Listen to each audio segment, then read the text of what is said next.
Bonjour, ici Patrick Pierrat. Voici l'essentiel des nouvelles économiques et financières à connaître ce matin. Les principaux indices boursiers ont rebondi hier en cours de journée, après que le président de la Réserve fédérale américaine a laissé entendre que la prochaine hausse de taux d'intérêt prévue en décembre sera plus modérée que les précédentes.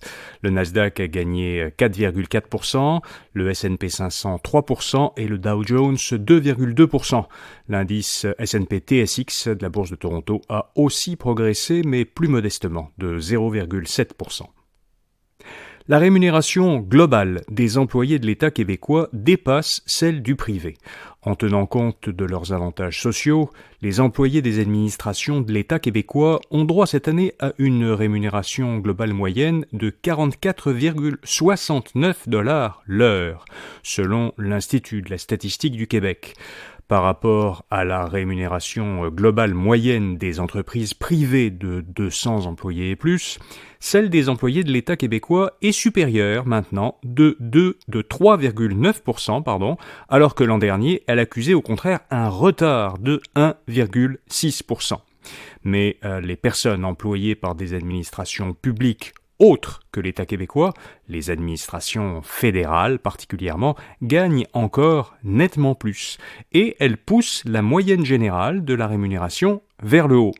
Le résultat, c'est que la rémunération des employés de l'État québécois, quand on le compare à la moyenne générale de l'ensemble des salariés au Québec, dans les organisations de 200 employés et plus, est encore de 3,9% inférieure à cette moyenne. Ottawa a versé 3,2 milliards de dollars en trop durant la pandémie. L'Agence du revenu du Canada dit qu'elle a envoyé cette année 825 000 avis de recouvrement à des contribuables qui ont bénéficié à tort d'un des programmes d'aide qui avaient été mis en place pendant la pandémie, comme la PCU, la PCUE et la PCRE. Les personnes qui n'étaient pas admissibles aux prestations fédérales doivent rembourser maintenant le montant qui est indiqué dans la lettre qui leur a été envoyée par l'ARC. Les Canadiens sont les plus scolarisés du G7. L'an dernier, 57,5% des Canadiens âgés de 25 à 64 ans étaient titulaires d'un diplôme collégial ou universitaire, selon le dernier recensement. Cette proportion place le Canada au premier rang des pays du G7 les plus scolarisés. Cela s'explique principalement par la vigueur du secteur collégial au Canada et par le haut taux de diplomation des jeunes adultes et des immigrants, dit Statistique Canada. Bombardier Produits Récréatifs, BRP, a déclaré un revenu record de 2,7 milliards de dollars pour son trimestre terminé fin octobre. C'est 71% de plus qu'au trimestre correspondant l'an dernier.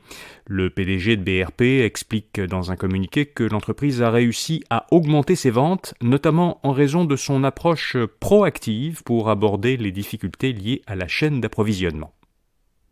Desjardins va payer 750 millions de dollars pour acheter 3 divisions de Guardian Capital Group, une firme torontoise qui vend de l'assurance vie et des produits d'investissement. Desjardins mettra ainsi la main sur un réseau d'environ 5000 conseillers financiers qui travaillent principalement au Canada hors Québec.